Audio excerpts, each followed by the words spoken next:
Thank you, Larry. That's really fantastic. Certainly, I think we've heard some suggestions. I want you guys to think a little bit more. I'm going to come back at you about, okay, what are those priorities? And if you could do something, where would you focus the effort? So I'm going to kind of bring up the other panelists and kind of expand on what we've discussed so far, but think a little bit more about sort of where those priorities are and how we can move forward and set them and do that. So if I can ask the other panelists to come up, I'll introduce them quickly, and then we'll move into the broader discussion as well.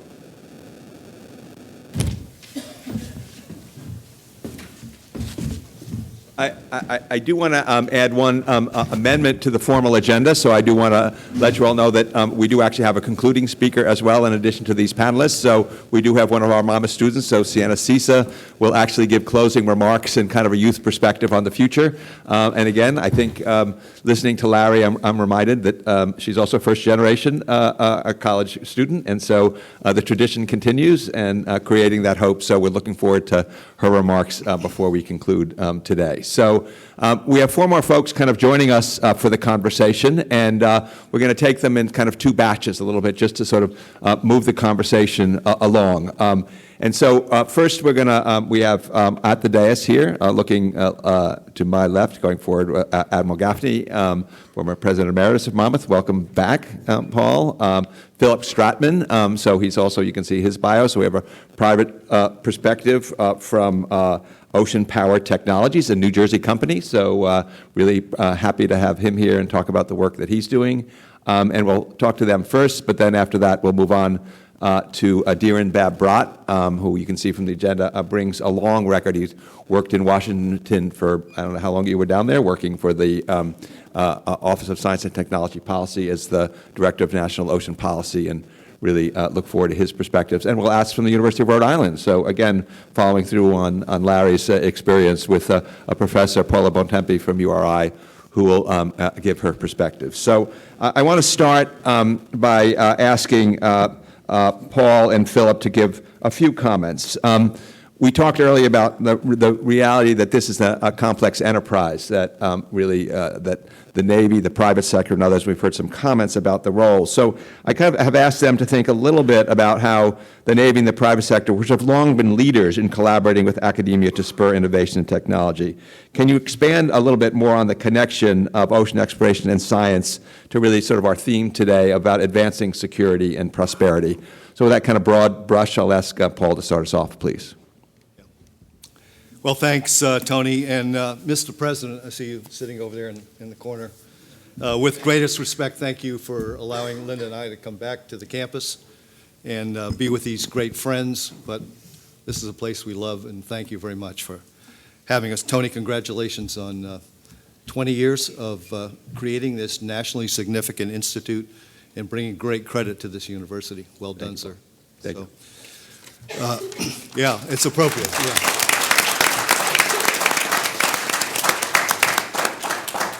So Tony really asked me three questions. He sent the questions and the answers actually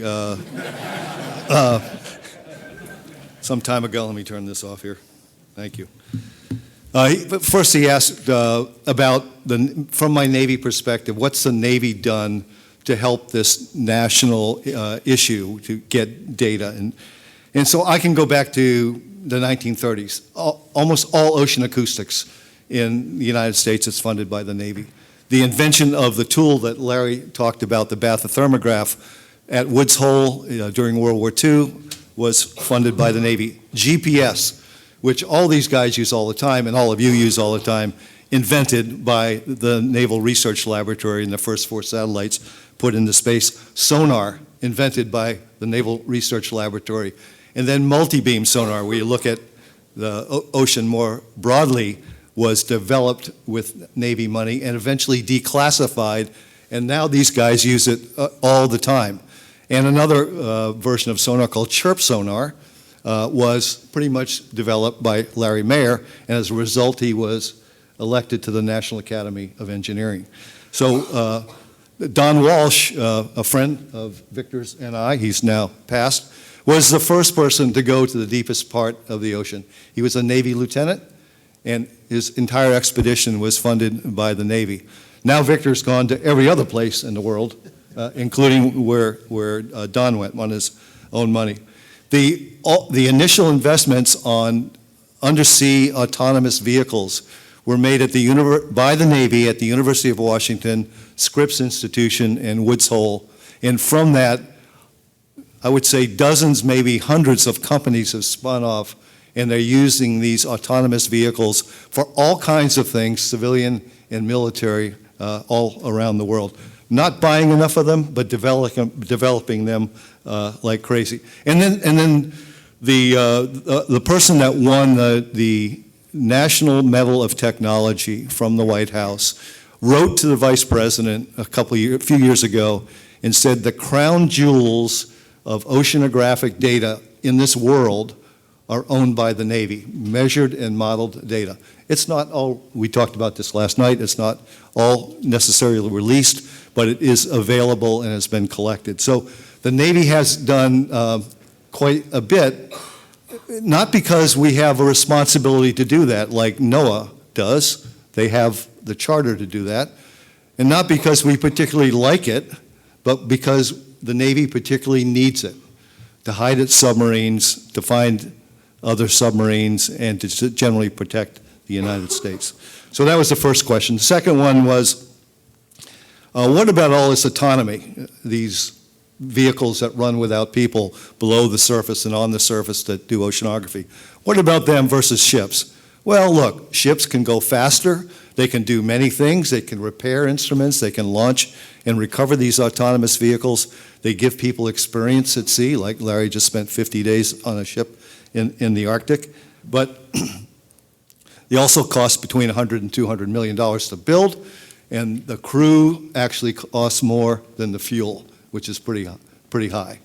So for certain things, they're great. Autonomy, you can build them fast, you can build them cheap. Philipp will tell us how cheap. They can predominate, they can go everywhere. You can build thousands of them and really be pervasive around the world.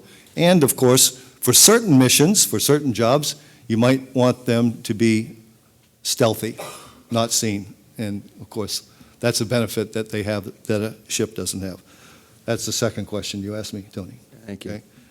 The third one was, what would you do? And I think you're asking that generally. I have two suggestions. One is the government should have the money, Larry. I agree. They should pay for it. But I would say increasingly the government money should be given to industry to go out and observe, characterize, map, and explore the ocean, especially in the U.S. exclusive economic zone, right? The first 200 miles. Not having government people do it, call on U.S. industry to do that, especially within the EEZ. And then secondly, sort of related to that, there's a new border out there. I mean, you've heard about the border in the last almost year. There's a border between us and Canada and between us and Mexico. You've heard about it, it's been in the news. And there's another border. We are increasingly building infrastructure that moves from our low tide line outward, right? Wind maybe here someday, oil and gas, cables for information, cables for electricity, fuel, ports, aquaculture, desalination plants. All of these things are moving out. So we have a new border and it's submerged. And we need to understand, one, are those new things affecting the ocean in an adverse way? Or can they be put in the right way? But more importantly to me, speaking from the Navy standpoint, is we are becoming dependent on those things. And they are not easily defended. And to defend them, one must characterize the ocean. You must know what's going on in that water column and what's going on at the bottom so that you can find somebody that might be there to do some damage on that. And if I was going to do something right now, and I think this current administration wants to do things right now, I would do a pilot program on that. I'd pick a small area, try it out, and frankly, for politics and logistics reasons, and because there's no submarines there, I'd try the Gulf of America, which you may have known growing up as the Gulf of Mexico. Thank you, Tony. Thank you, Paul. Appreciate it very much. And we'll come back to follow up on some of those things. So if I could transfer to Philipp a little bit, I think you've been set up a little bit by Victor in terms of your perspective, but maybe you can share a little bit about what you do and how you approach this issue and where you see the potential for your business and others. Yeah, thank you, and it's a great honor to be amongst this rather esteemed panel. So I'll try and bring the marginally more simplistic industry view to this, without the grand visions and long-term views that have driven a lot of this. I mean, Admiral Gaffney clearly laid out Navy's history of partnering with science, and from industry side, and especially from small technology-driven, startup industry side. Our job is to make that thinking that's been laid out by Victor and by Larry and by Admiral Gaffney as operationalizing it. Taking the view and the visions that are out there and providing the tools to actually do that job. And do that job effectively and rapidly, and take a very different mindset to it than I think one of the earlier panelists described it as a mid-level bureaucracy in the government.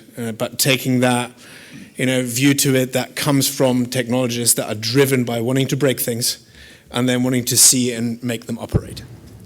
So you asked about accelerating industry involvement, Tony. I think most programs that exist out there, whether they're academia or government, they tend to fund pilots and then they move on to the next shiny thing. And you're always 80% complete, but you never get it out in the field. But it's the last 20% of operationalizing it and making it work is where the cost savings come in. But with the cost savings comes deployment at scale. And with deployment at scale comes data at scale, because that's what this is ultimately about. Science doesn't benefit from having shiny USVs sitting somewhere, in a port somewhere. It benefits from those USVs being ruggedized, being deployed, being suitable for hot weather, being suitable for cold weather, and then being used. But not being used because they're cool USVs, although they are pretty cool, but being used because they can tow multi-beams. They can go and deploy side-scan sonar. They can go and put an ROV down to look at things. They can clear mines out. They can keep ports secure. That's what this is about. And then Admiral Gaffney starts talking about ships versus autonomy. It's not an either-or. Those of you who have spent time in the Navy, and I was only enlisted, so I can't quite speak with the same autonomy, with authority on that side, but there's a reason why we have destroyers, we have cruisers, we have aircraft carriers, we have submarines, we have different types of submarines. It takes a whole fleet to do the job that is needed. And the same is true on the USV side, and the same is true on the collaboration between autonomy and large manned assets. You need large manned assets to go out there and deploy these autonomous systems at scale. But once you are in the field, you need to go and deploy autonomous assets at scale and have them collaborate with each other. You're going to need some that are more like pickup trucks. You're going to need some that are stealthy. And it's the exact same logic on that side that applies. And these platforms aren't proven. Some are more persistent and resident. Some are more, roaming. Again, it takes all of that, whether those are self-powering buoys, like the ones that, we test off the shore here in New Jersey, whether it is USVs, it takes all of us to collaborate together to get there. But without manned ships, we're not going to get and deploy on the western edges of the Pacific, when it comes to first and second island chain defense, and having then our unmanned assets be out there as counter systems that are needed. The bit that happens from a scientific perspective when we do all of that, every time we're out there, we collect data that is highly valuable. At the moment, speaking for myself and our company, that sits in a data lake and just in our vaults. Because trying to share that and getting permits to share that with government or academia is impossible. Just the legal terms around CRADAS, for those of you involved in those, are mind-blowing. And then if I looked at something that I would love to see more on the public and policy support type things, it's not more regulation, it's just allowing us to do our job. I think we had a very good conversation at dinner. Coast Guard has no idea what to do with unmanned systems. I operate at will with my systems out in San Francisco. Crazy to think that California has got the most lenient way of operating in the Bay Area. I can't get anything done in New York Harbor. I can get a little bit done off Philadelphia. I can do some stuff in Maine, But it is a patchwork of regulation, and just being able to have governments step back from that would be really helpful to move us from pilot to actually deployment. And it's deployment at scale that matters. I think that's where the real benefit sits. I can give you one success examples of people that have made this work. And again, it's come up over and over again, it was done by US Navy. So we've been working with the US Naval Postgraduate School in Monterey Bay, California, to deploy a buoy. The reason they managed to get the buoy deployed is because we agreed to put an AT&T 5G mast onto the buoy and put underwater connectors on it so that Barry and Stanford and others can go and put other sensors on there. So now Navy can go and test drones. That all can be done through 5G at sea communications back into NPS, and the research community gets access to data that it otherwise wouldn't have had just outside an MPA in California. Again, it is possible. It just requires strong will to get it done. You know, if there's one threat, from a closing perspective on our side, it's security and prosperity go hand in hand. Industry has a big role here, and it is to make sure that the oceans are mapped, they're monitored, and they're defended. And that isn't just once, but it needs to happen every single day. So getting away, and industry thrives on knowing that there is a tomorrow, and then a week after, and then a quarter after, and then a fiscal year after that we can strive towards without there being, daily trying to figure out where we might, find some pilot funding somewhere. So, and if we align that angle of science, policy, industry, and national security, there's an opportunity to leave the next generation ocean that is actually as secure as it is full of opportunity. And I think that's what the blue economy represents. Great. Thanks. Appreciate it. So I want to just follow up with a little deeper dive before we go on to the next presentations as well, which is just a little bit more. I'm just, as a lawyer amongst all of these scientists, regulations and are usually set up for what they think is in the public interest to protect certain things, but we certainly have heard them being sometimes an impediment, certainly to innovation and certainly to timeliness, certainly to other issues. On the other hand, I also am hearing, or maybe reading into this, that data itself might be something that actually has multiple objectives, can actually address the objectives of the regulation in terms of environmental consistency. I'll just say a personal example is right now we're in pause and moving forward with offshore wind. But during the proposals for offshore wind, there was more investment in characterization, ecological characterization of the ocean in the Middle Atlantic that we've ever had. There was a significant need to understand what the impacts, as I think Admiral Gaffney was alluding to, of those projects might be on the environmental framework. So I'm trying to figure out, and I wonder if you guys have any thoughts, right now just to go to Paul and Philipp a little bit. Do you have any thoughts about how data is actually might be a bit of a neutral way to get at this multiple objectives of environmental protection and innovation? Yeah, I think we take the simplistic view that we don't really care who we collect the data for. If I'm going to go and do survey work, let's say, for example, outside the US, because we do most of our work outside the US at the moment due to contracting delays that we see. I do a pipeline survey for an oil and gas company in the Middle East.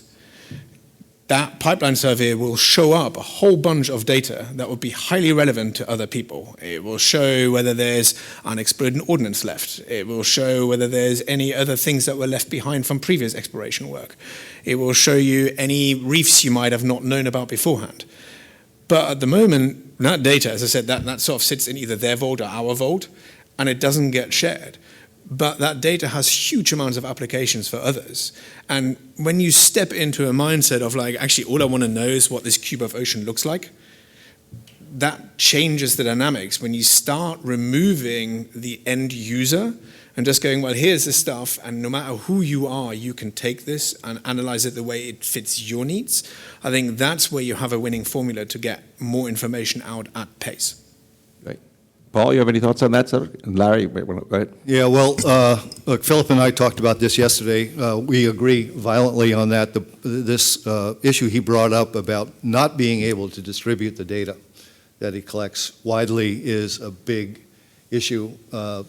when he does it commercially. Those could be commercial restrictions, it could be security restrictions, but there are ways to do that. And, we know that a few years ago, we looked at all the data that the Navy had, and you could figure out ways to portray it in a way that it was no longer had security implications to it, and you could release it to the scientists, and that was done, right? There was a blip of time where that philosophy was in vogue and was allowed, and we did that, but that has passed away. It should be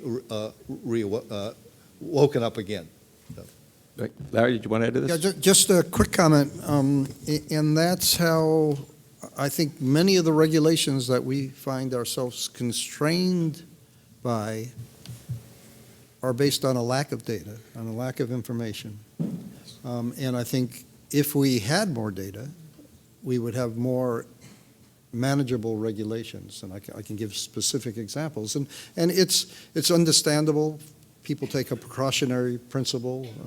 Well, we don't know, so let's just be safe. But I don't think it's been done in a balanced way. And this is, again, to me, just an absolutely critical argument for why we need to collect more data to be able to, indeed, we need to have some regulation of some sort, but they need to be balanced and based on fact, not just intuition. Makes sense. Yep, please. This is how insane it is. If you want to collect biological specimens off the coast of Maine, do not apply for a scientific research permit. Apply for a fishing permit. I'm not joking. It was extraordinary. I applied for a permit to do research off of Hawaii, applied for a year and a half, and eventually was denied because we were going to drop steel weights on the bottom to ballast my submersible. And yet within that 1.5 year time frame, over, I believe, 150 tons of containers accidentally fell off ships in that same area with no recourse, no penalties, nothing. There is complete and utter inconsistency about how marine research is evaluated and approved in the U.S. government and other governments and what they routinely allow in the commercial sphere for fishing and shipping. It makes no sense and is a big barrier. So I hope I'm not stepping on a story that Deerin might be telling, but I will say it kind of reminds me very much of a conference he organized at the White House, I don't know how many years ago, with these interests of thinking about this that led to the formation of this National Ocean Mapping and Exploration Strategy and Framework. And one of the key findings was exactly that. And how many years ago that was exactly that. And it was not the industry that was pushing the permit problem. It was the research community that was the loudest voice in the room to saying, you're not enabling us to do what we need to do in order to answer the questions you're asking us to answer. So I think if I remember that correctly, that came one of the main recommendations from that conference, I think. So with that, I think let's sort of transfer onto the next presentation. So a little bit of perspective from somebody who's been largely in the governmental sector, but brings a lot of expertise to the table, Deerin, and also somebody who has a little bit more of an academic perspective, but also not only works in oceanography, but worked for NASA for many years. So she knows big projects, she knows big ambitions, and she knows how to maybe bring them into the ocean as well. So Deerin, if you'd start us off, please. Great. Tony, thank you. And President, thank you to the university for its leadership role in making all of this possible. Thanks for all of you for being here. I'm going to switch gears a little bit following Tony's lead. And this is actually brilliant because Tony just teed up and basically answered, and all of these incredible folks provided answers as well to everything I'm going to talk about.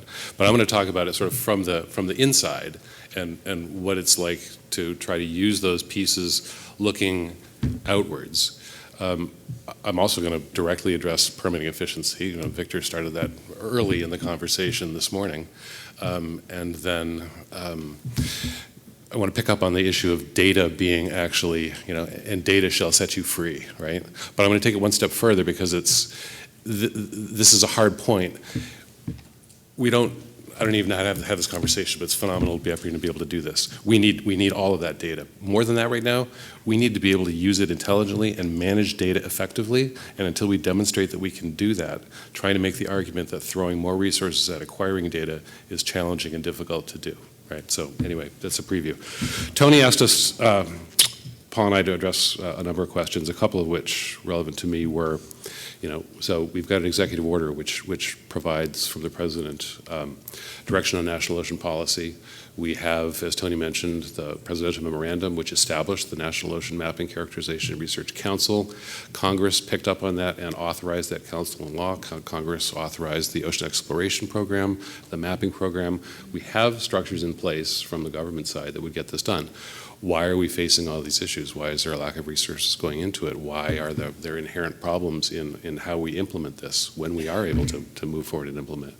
Why is space so compelling and so supported generally in the public's imagination when the ocean isn't, right? We don't have the Victors and the Larrys every morning to start us and remind us, of this incredible resource that's out there. So Tony's first question was, what do we need to do to make this work, given that we have sort of the basic structures in place? And then another one was, if you could only pick one priority science or technology issue to focus on and make a priority, what would you do and where would you go with that? So I'm going to address those two pieces. For the first one, what do we need to do to make it work? I'm going to offer two seemingly contradictory things that we need to do at the same time. We need to, right now, start where you are. Dance with who brung you, right? This administration was elected by the American people, and it put priorities on the table that relate to the ocean, one of which is deep sea mining, right? Love it or hate it, it's not about the value associated with it. It's about an activity that the president has said is where this nation is going to go in terms of the next 4 years of investment in S&T, looking for outcomes related to security and prosperity. The important point is that, and this is in conversations with folks at the Office of Management and Budget, right, who straddle worlds, right? The same technology that you need in order to do deep sea mining or to assess the resource and to be able to assess its potential impacts, right, is the same data that you can use and will use to protect wild ocean spaces, right? The point is getting down there and understanding what's there so we can think intelligently about how to use it. The point is not to impose values from the outset. The point is to get the information which inform the process. There's a political process. Every 4 years, 350 million Americans get to go to the ballot and make a decision, and that drives the kind of decisions we make. A common denominator that I'll talk more about here is data and information. Whether you want to do deep sea mining because of lots of good reasons on this side, or you don't want to do deep sea mining for lots of good reasons on this side, you need the information to help you think intelligently about making that choice. So the first thing we do is we work within this administration's priorities. The structure is geared towards that, right? That gives us the opportunity to actually apply ourselves constructively in a forward direction in a way that builds information that we can use across the board, as these folks have said, right? No matter what you get the information for, you can use it 18 different ways, right? Everybody needs it. At the same time, I ran across a great quote from Albert Einstein, and he was addressing scientists in the late 1940s, confronting the morality of the atomic bomb, and he said, we can't solve problems with the same consciousness that created them, right? So we need to operate in the here and now under the structure in which we're operating here and now that we're all a part of, right? At the same time, we need to disassociate ourselves from we did it this way before, therefore we need to do it this way going forward, and reimagine and think about what we want to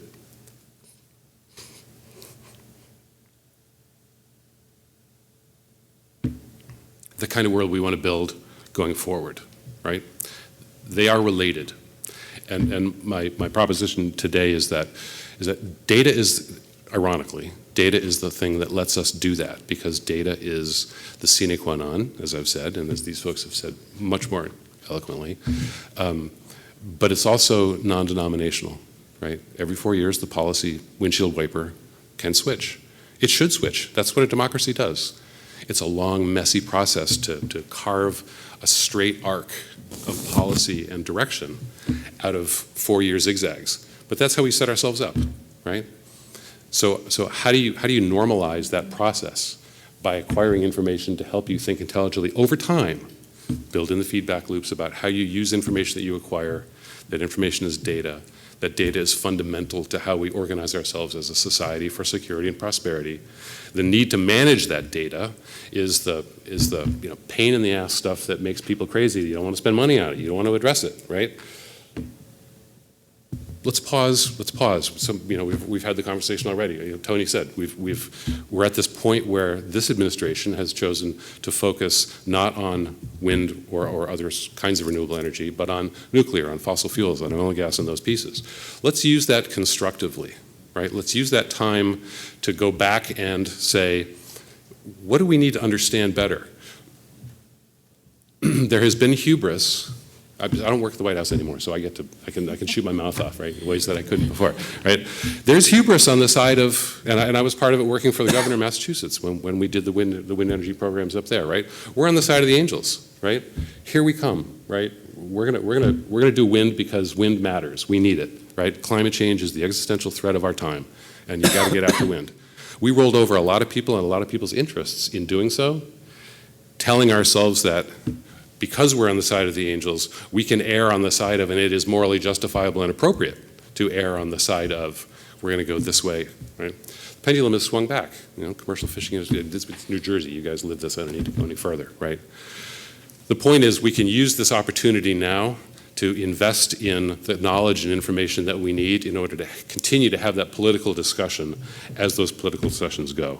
So jumping ahead, Tony said, what to do to make it work, and then the priority S&T to focus on.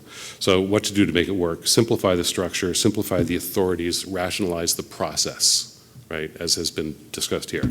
How do we do that, right? Use the current drive and the pause to lay the groundwork. Where do we need to start? Start with the foundation of data management. We mismanage data to the point of ineffectuality and borderline criminality now, right? Victor talked about the danger of mischaracterizing systems based on the incomplete data. In some cases, we have the data, but there are 10 data sets that are needed to inform a given model or outcome. 6 of them are available. 4 of them are off on the side. We can't get to them. It results in the same issue, right? So data management is what's necessary. And I guess I'd end then by saying, so for right now, get data, manage data, reduce permitting time. Data is what allows you to do that, right? Use it as your friend, because the politics aren't going to let you tell the NGOs, tell folks who care about the environment, help us solve climate change. It's not going to. You can't just make the permitting timeline go away. You're going to have to meet them halfway, and that meeting them halfway is by having more information in hand to be able to document the absence of impacts, or to be able to prospectively permit things unless that an impact can be documented, right? It all comes down to data.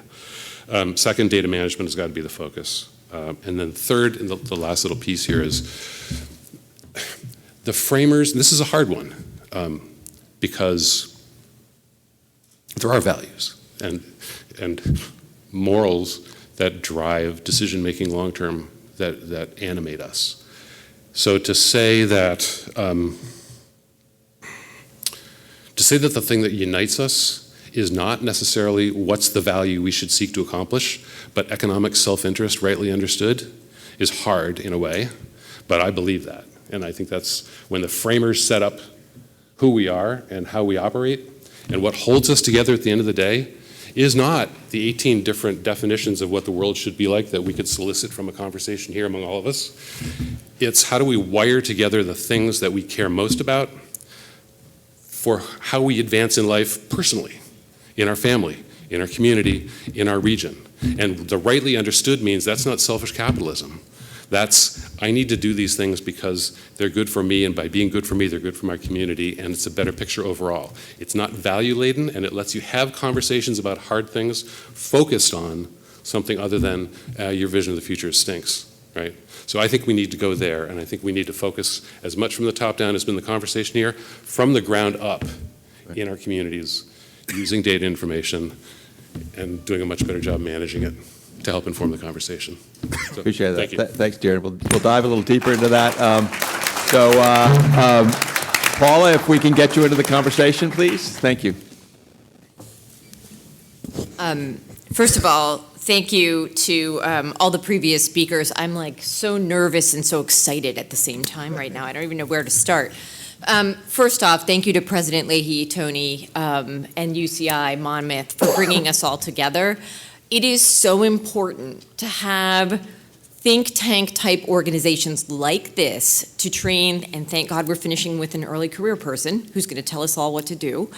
That kind of giving people degrees of freedom to have conversations and express their opinions and interpret what they hear and generate conversation is utterly critical.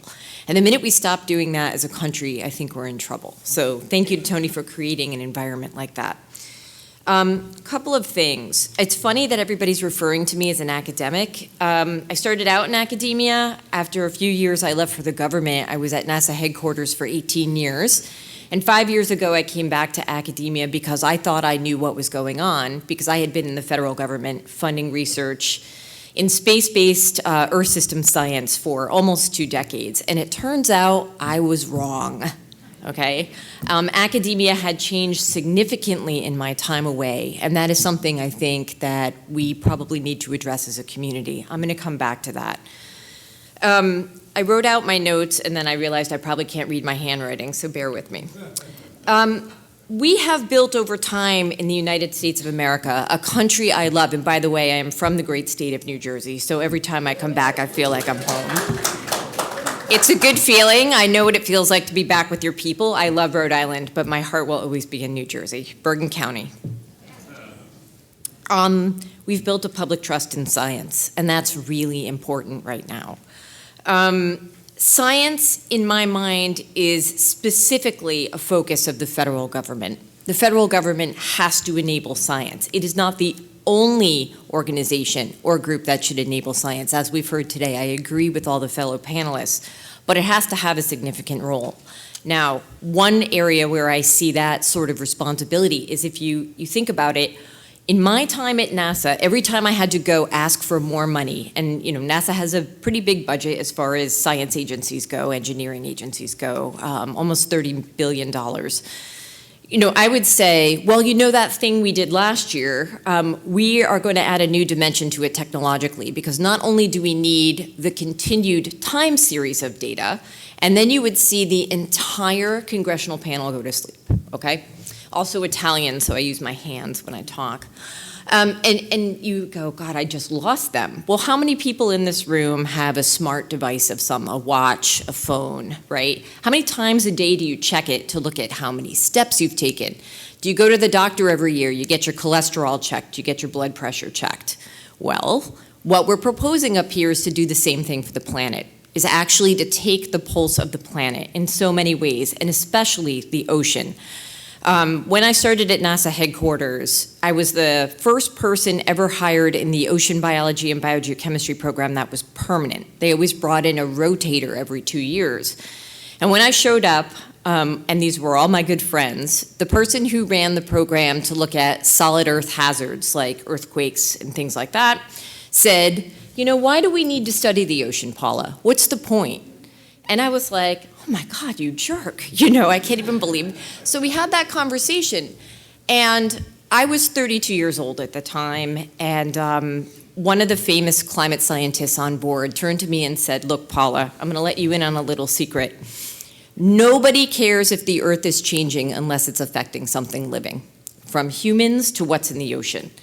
And I remember chuckling and smiling and walking away, and that was kind of the yin and yang of that perspective that I needed. And the reason I tell you that story is because there are people who go, why do we need to do any of this, right? We have people who are starving, we have people who are hungry. Well, what the people on this panel are proposing is also going to address those deeply applied global challenges of things like hunger, economic prosperity, and supporting people in planetary health. Discovery-driven science, something that is absolutely fundamental at NASA and has to be central to what we do from an academic perspective as well.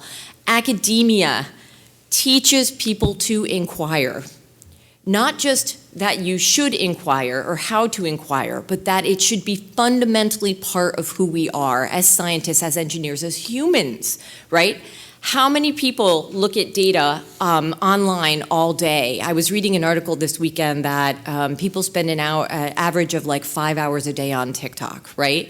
And you're just scrolling. You're seeing lots and lots of things. And how do you know what's real and what isn't? So academia coming in, replenishing our scientific talent, teaching people to ask questions. And there is a direct correlation between that and what is a frontier in artificial intelligence and large language models, prompt whispering. What do you think that is, right? That is teaching people to ask questions. And you don't have to say please and thank you, right? You just have to ask the right question to find the information that you need. And that is what we teach people in academia. In my mind, progress scales with investment, okay? If I want to get back in shape after being out of shape and I don't want to put any energy into it, well, then you know what the outcome of that probably is going to be. But if we invest in our infrastructure, in new opportunities, and we do this as a federal commercial academic partnership, bringing in philanthropy. One of the things I love about working with philanthropic organizations is coming from the federal government for so long.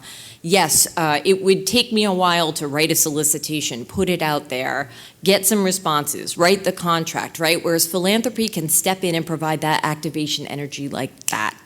And we're off like a shot on an idea that we can capitalize on, whether it's technological, scientific, or otherwise. So that is a really important aspect of the partnership. Now, just to wrap up, a couple of other things. Tony mentioned the National Ocean Partnership Program is a sponsor, and you're probably like, what NOP? What is that? Started in 1997. This was an approach to try and bring all of the federal agencies, commercial partners, and academics together to develop interdisciplinary research and actually move it forward, okay? So how do we start building those partnerships and enabling them with scientific funding from the government? You know, we've had some success stories over the years. The Argo program is one of them, a network of over 4,000 floats that are in the ocean right now, scattered through the global ocean to actually sample temperature and salinity. We've had the JASON project. The JASON project has trained over 7 million scientists, educators, and teachers to actually go to sea and understand what it's like to do oceanographic research, to look at data and bring the lessons learned home to the classroom. So those ocean expeditions are really important. Those are just two examples of the global reach that that small investment could have. So just to finish, let me be super parochial with my final story.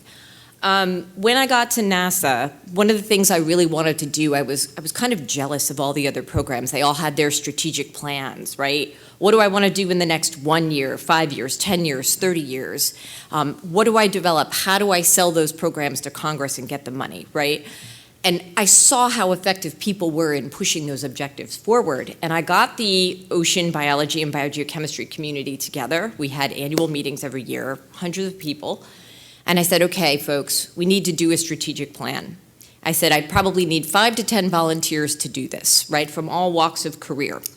And people came together, and finally I got a planning team. And when I got that planning team together every week for a year while we did our strategic plan, they said, okay, Paula, give us the charge. I said, I want you to tell me what you want to do, starting with the science that you want to address. These are the time horizons I want you to look at, and I want you to forget about money.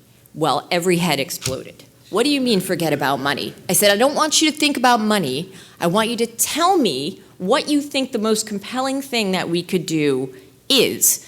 Give me your top 3 questions. Start with the questions. It'll feed into the observations we need. It'll feed into the technology that we need to answer those observations. And sure enough, after a year and a half, we had that plan, and we knocked out every single objective in my remaining 15 years at the agency. And that is a living document that can be updated. So those plans, those dreams are there, right? People are thinking about them. We're just getting lost sometimes in being overwhelmed by, oh, that'll cost money. Of course it'll cost money, right? You've got a panel up here of people who are interested in investing that money and developing those ideas with you, and I think that's important.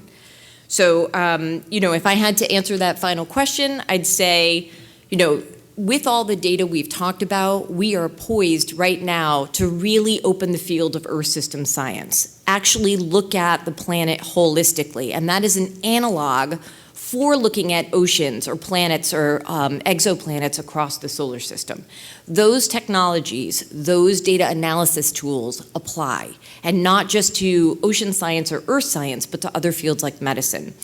And then the other thing is, if I had to be super parochial, I would tell you I want to see a blue LiDAR in space. And if you don't know what that is, go and look it up. But to have the ability to penetrate 3 optical depths, or 300 or 500 or 1,000 meters deep in the ocean with a view from space, and cover the planet every 10 to 15 days or so, will really open up a whole new area of observations globally that, when paired with a lot of the technologies we've discussed today, will give you insight into what's happening in our ocean planet and biologically. So thanks, Tony. Great. I appreciate that very much. We do have some time for some discussion amongst the panel. We'll then bring Sienna up, and maybe we'll have some time for some questions. But I really appreciate the arc of this discussion, as Victor talked about setting priorities, and he talked about enabling conditions. And I'm really taken with your pulse of the ocean, and really taking with this insight somebody said about people don't care unless it impacts a living thing. I have to think about that a little bit more, because it really has made me think about some of the issues. But I guess I want to kind of take it back a little bit to the group.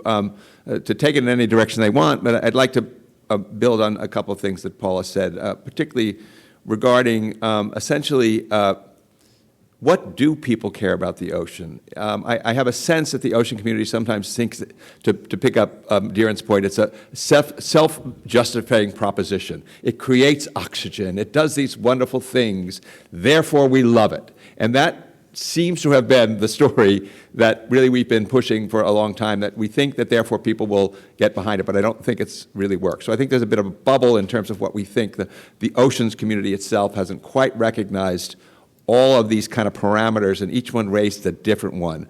How do we enable private industry relative to the ocean? How do we motivate youth and educate youth relative to what questions they need to be asking about? How do we train them to do some issues? How do we set some priorities so that venture capital and other folks can actually do things in a more creative and innovative way? How do we think about some of the questions that Larry Paula? So I'm going to put it back to a very broad brush, but I do think that's a really good frame to be thinking about. Why will people care, and what do we need different, not only to sort of serve these very specific suggestions we have for fixing permitting and fixing that, but any thoughts on kind of what the value proposition is that maybe each of us in our own kind of spheres can continue to maybe strengthen a little bit? And I'll start up with Victor and Larry with any thoughts they have, please. Yeah, you're not going to like this answer. I like all the answers. In the oceanographic community, people pursue their interests because they're passionate about it, they care about it, and it's interesting. That is not what motivates mass human psychology. Mass human psychology is primarily driven by 2 factors: fear and anger. That's what motivates people and gets them energized. I'm sorry that it's a negative emotion, but it's true. Yes, you can also have aspirational desires like a moonshot that people can get behind. But what really energizes people is when they're afraid and when they're angry. If you look at climate change and the immense amount of effort that has now gone into that to support ocean science, it's because people are afraid of what's going to happen if it remains unchecked. And then there's anger. One of the greatest oceanographic initiatives over the last 50 years was very simple. 3 words: save the whales. They were angry that whales were being slaughtered, and they could see it on their TVs, the blood-soaked ocean, as they were harpooned for no good reason. That made people angry and energized. I'm not saying it's the responsibility of the oceanographic community to make people fearful and angry, but if there's one huge blind spot that me, as a private sector individual, that's not in academia, not a scientist, has seen, is that the oceanographic community somehow remains mired in its own passions and its own parochial, unique interests, and has not fully connected with the deep and sometimes dark emotions of the larger humanity, of how to mobilize them to get them involved in the ocean. Not to provoke them, but to remind them of some of the dangers that we face, like plastics in the ocean, like overfishing. You want to stop them from overfishing tuna? Put out a lot more studies that are much more simple to understand about mercury in tuna, and people won't eat it as much. There are recommendations that people not eat albacore tuna at all if you're pregnant or you're a child because of the dangers of mercury. No one knows that. You want to stop fishing overfishing of tuna, that's one avenue. That's just an example. So sorry to not be so positive, but look at any other major initiative in the world, and people are mobilized by those factors. Larry, your perspectives? Well, I'll build on what Victor said. Yes, fear and anger, but there's greed also. Oh, yeah. And and goodwill and good intentions. And I think that's, no, but Never appeal to a person's better nature. They may not have one. I learn every day sitting next to this man. So, and to me, that's the beauty of, I think, this concept that we've all evolved to, that data is the key, because I think we can argue to each of those audiences and to each of those, to those that fear and those that are greedy and those that have good intentions, and there's something in it for each of them. We need to do it in a way that one doesn't work against the other. We have to convince them, again, that I think Deerin said it, that it's the data is non-denominational. It will tell us eventually the truth. And so each with their motivation, whether it's a national defense motivation, whether it's a ecological motivation, needs to seek that truth. And put you on the spot a little bit. I wonder if there's a project or activities you've worked on over your career where you felt that you were motivated by the passion and the interest of Victor, but you know there was a broader value to it, that you felt the community came around to recognizing that. Have you had any experiences where you really feel like you've reached that tipping point where somehow the alignment of some of those other motivations has really sort of changed it so that people sort of said, oh, I get it, this does impact my life in some way? Yeah, and it comes back to, again, the activity I think that Victor and I have been most involved with, the collection of this global mapping data set. And I'll give credit to the Nippon Foundation for just raising the global awareness and making all those multitude of arguments of why it's important, that it really has captured the imagination globally. I mean, I think Victor will say you were inspired by that to start being so generous in the collection of data.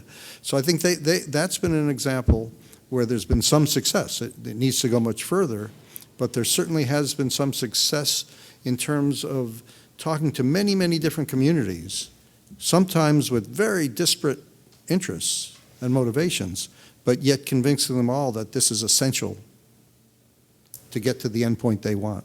Great, thanks. Paul, Philipp, you want to jump in?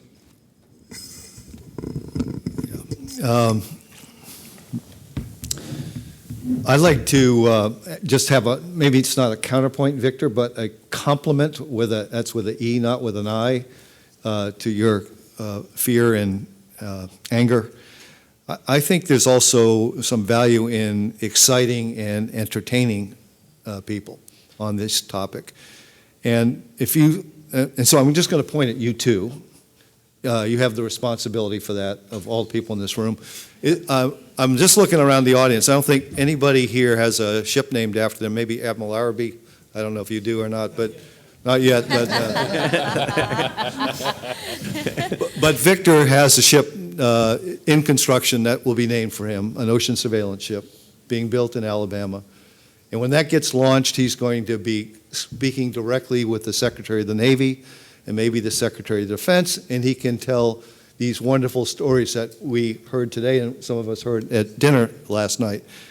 He has these great stories that can excite so many people, not just the American public for sure, but also people that make decisions. I mean, we're doing all kinds of things right now to entertain people from lofty positions in government. We are having UFC fighting at the White House. These are, we're going to the Ryder Cup. We're doing all kinds of things that entertain people, and we should be thinking about those. Larry, on the other hand, it's been 158 years since somebody gained additional territory for the United States of America. That was when we bought Alaska from Russia. The next person to add any territory to the United States was Larry Mayer. 100 million square kilometers that we now have control over. And he just spent He just spent 50 days in the Arctic. And what did he see up there? He saw Chinese icebreakers. China doesn't even have any Arctic territory. He saw 3 Chinese icebreakers. He has got unbelievable stories right now that will excite and entertain people, and I hope that you will continue to do that. So I'll jump on that, Philip, to say that he told this story about being up there and having Russians trailing him for 3 days on their boats, and then all of a sudden there's 3 Chinese boats. I mean, this is a great story. It is a great story. They're not talking to each other, and it's just like, oh, this is happening right now up in the Arctic. So when you ever hear something about this, recognize that there are real fearful and scary issues out there, but it's a great story, too, I think. Anyway, Philip? Yeah, I'm not sure how to follow that. Don't have those stories. But I think the thing I would highlight from an industry perspective is, we've heard oceanography mentioned a few times and marine biology and everything else, but none of those build ships or any of the stuff that's needed. The blue economy and the ocean economy writ large consists of way more than just scientists. There's a whole bunch of us that are engineers, there's robotics operators, there's people that want to work on the back of decks. That's all they want to do. There is a home for all of those. And I think a key thing we need to do, and I mentioned it earlier in one of the collaborations we've had, is just there needs to be way more communication between the different parts of the community. That is what's going to make it happen. And there's a home for people that want to play in the ocean. Half of my team that we've got here in Jersey, they don't come from the ocean world. They come out of Air Force Army drone operations. They're like robots. And then you put them on, get them to play with an ocean robot. They're like, actually, this is quite cool. I like this. This is nice. I don't have to go and sit somewhere and freeze too much at night, and I get to go and play out in the ocean. It looks nice, and I get to get home at night. There's a home for all of that, and I think it's that communication and collaboration and making sure that, it was mentioned on the panel on this side in particular, is let's not go and draw up ideological boundaries just because you're building a robot that's got a gas engine on the back of it doesn't mean that you shouldn't try and use it for doing research when it comes to mammal monitoring. But there are some very hard-set boundaries that exist, particularly within some parts of the scientific community. And I think opening that dialogue and enabling technology and engineers to go and have that conversation with the scientific community will help us materially advance the pace with which we then collect the data that they can then be analyzed by the scientific community to come out with actually grounded analysis and decisions, as opposed to it being predetermined before you even collect it. Yeah, there's other sectors involved here. We talked about, just to bring back a point earlier, that the government financing can't do this alone. Blended finance, private sector framework, these are mechanisms that need to be thought of and more aggressively pursued as the status quo and not the exception. Private-public partnerships aren't things that happen at the gratuity of the government. They're absolutely necessary to achieve some of the objectives, and there are sectors now that are involved in really in this area to be thinking about blue tech and small businesses and startup businesses and frameworks at what scale. There are venture capitalists thinking of a higher investment around that. So there is a growing finance market looking to try to figure out how it can be enabled to partner with some of these folks and other issues out there too. So thinking about how that looks differently and not always looking to the federal agencies to be able to solve this problem, but somehow we need to break down that barrier. I think the communication thing that you talked about is critical, and right now it's not really clear how to do that. Deerin? Just briefly, and I'll put a marker in it because I have to on behalf of my daughters. I went off on self-interest, rightly understood, right, as the motivations. But I can't leave fear and loathing as as the sole motivators. They are the primal drivers, right? You react in order to defense and protect. At the same time, hope is critical, and hope is shit. This is why we're here and why we do what we do, right? Yeah, fear and loathing. Yeah, but we're not animals, and we're not cavemen, with the fire behind us and the scary world out in front of us with a club. We're better than that. And what the framers tried to do was put that in a constructive context, which lets us behave like humans with values that achieve good thing. Hope is critical. Yeah. Thanks, dear. So yeah.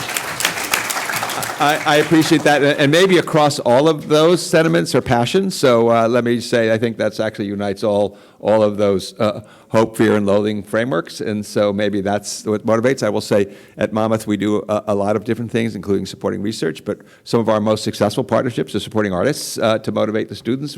We currently this year have a psychologist in residence because she very much thinks that we should be out in nature. We live here in New Jersey, a mile from the coast and in the ocean, and that we sort of think about really how does that speak to us. So I think there's a lot of hope out there, and there's a lot of mechanisms to either calming the fear and passion or addressing it or channeling it in some constructive way. Paula? Yeah, no, that was the perfect prelude. And you know, I hear all my colleagues, I'm with Deerin on hope for sure. But the unknown is also a big motivator. So now I get to tell my last two stories, because if you know anything about me, I love to tell stories. I remember I was probably 10 years at NASA headquarters, and I wanted to do this big field program. And the way that this field program had to be executed is you take aircraft that have sensors in them, and you fly them over sections of the ocean. I'm uber simplifying right now.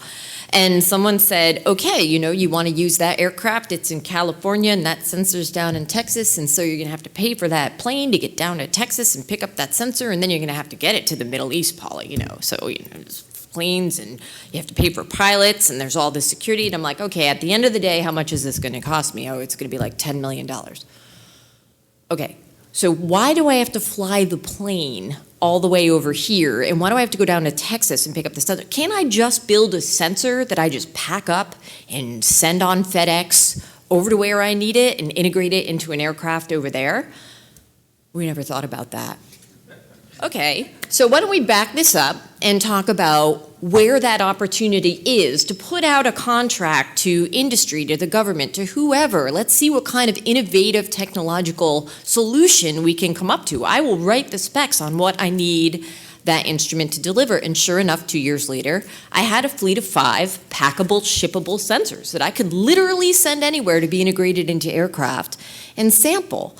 And I think that type of opportunity is a big driver. I will say there's one other thing that I think we're in competition with. This will be my last story. In 2010, I funded a big program to go up into the Arctic and do some sampling because we just wanted to see if we could test some new optical sensors that look at what's happening in the light in the ocean with what's going on ecologically, with fish, with phytoplankton, with all different types of charismatic megafauna. We went up into the Arctic in 2009, maybe, on a Coast Guard cutter, and they cut a hole in the ice and they sent all these instruments down, and it turns out there was this absolutely massive amount of biological life somehow under the ice that we had never seen before. And I remember giving the quote to CNN, it's like discovering, you know, the Amazon rainforest beneath the ice where people didn't think there was anything. And I remember the chief scientist of that expedition being really proud because we were on the cover of CNN, and back then, you know, 2009, CNN is where everybody went to get their information.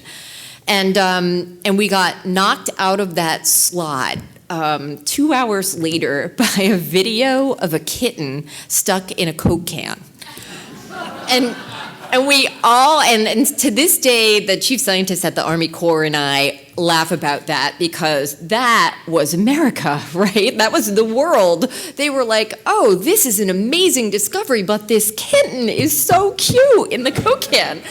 And so I'd say, like, the human psyche and what makes us tick to go on to that next thing has to be a field of, like, intense research, right? And especially in a time of artificial intelligence, like, let's take a look inside ourselves. What makes us tick? What makes us move on from that incredible discovery that is life-changing for our planet to these little tidbits that our psyche so desperately needs, that are cute, that make us feel good. So I've always said there's something there for someone who's more talented than I am, but I thought it was an interesting evolution of human thinking. But Victor's going to take a kitten in his next We're all set. I actually wanted to take my dog down to the bottom of Challenger Deep, but my expedition leader said, no, you're not doing that. Great. Any last word? I'm going to invite Sienna up in a minute, but any last word? Okay, let's move on. And really a fantastic. Let's give our panel a round of applause. Thank you very much. Lots of work to do, but lots of, I think, very specific ideas about how we might do it. So hopefully you can figure that out. So